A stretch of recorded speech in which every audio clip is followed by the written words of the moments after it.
Back onto the all-weather for race number 4, the first leg of the triple trio with a really big jackpot as well. This is a Class 5 here over the 1650. Field is headed by London Lucky Star, both him and Ingenious Fellow. Dropping in class. Crown Avenue is a 4-time winner on the surface over the 1650 and 1800 metres. Turf Brilliant running up to Lucky Victor. Last time out, Lucky Victor from barrier 4 probably try and do the same again. He won from barrier 13 rolling forward. He'll get in a much easier run in the early stages this time round. We got Anonyma, unseated his rider on his last start, probably pushed forward as well from barrier 7.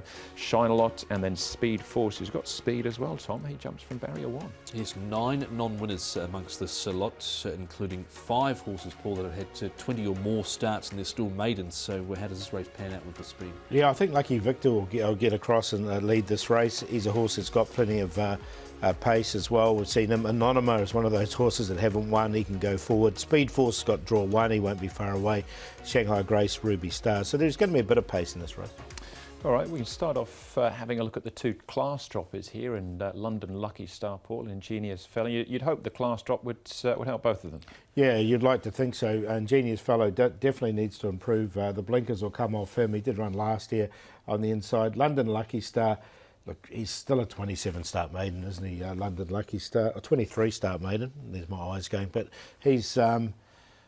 Yeah, he's going to appreciate the class drop. See the horse one day that they absolutely punted and went brown, and then we fell out of the gates or something like that, and that was it, done and dusted from there. So he's in, but with no real confidence. Yeah, a couple of times he's flashed home from the back, and you think next time, it just hasn't been. And next time, let's look at the winning run then, Tom, of Lucky Victor. Does he hold on again, or can a few turn it round with him? Yeah, well, he's a horse that can certainly go forward. That's what he likes to do. He's won 2 of his races now, going forward and leading. And look, he had a good kick in the straight here. And look, sort of one point he was paddling a little bit, but he was able to find another gear and go on with it. So he probably needs to be respected on what he's been able to do off the front. Yeah, I'm going to go with him. Just as the front runner, they don't chase too hard in this grade, do they? And I thought he won with a bit in hand. I mean, 1650 shouldn't be a problem for him. Yeah, and with a number of them then behind, getting a little bit of a turnaround. Turf Brilliant, for example, beaten a 1 3/4, gets a £5 swing in the weights, and he is at this stage, Paul, the favourite. Turf Brilliant. I'll put him in on a minor line. Zach Purdon will be riding him, but I'm going to go with the one we just talked about there, Lucky Victor. Valiente, the blinkers will come off him. He comes back onto the surface. His best runs have been on it, but again, he's a maiden. Regency Gem isn't, though. He's a horse that has won races. He's won 3, in fact. He'll get back, he'll run on. And Turf Brilliant, 8, 7, 5 and 4.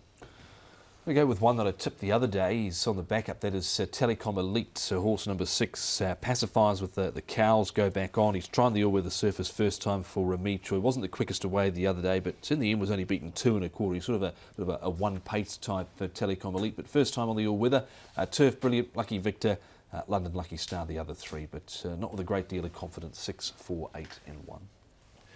I'll take the leader and hopefully the winner as well in Lucky Victor. Pretty tricky contest, that one, but can potentially go back-to-back in the first leg of the triple trio. That's race number 4, a Class 5 over the 1650.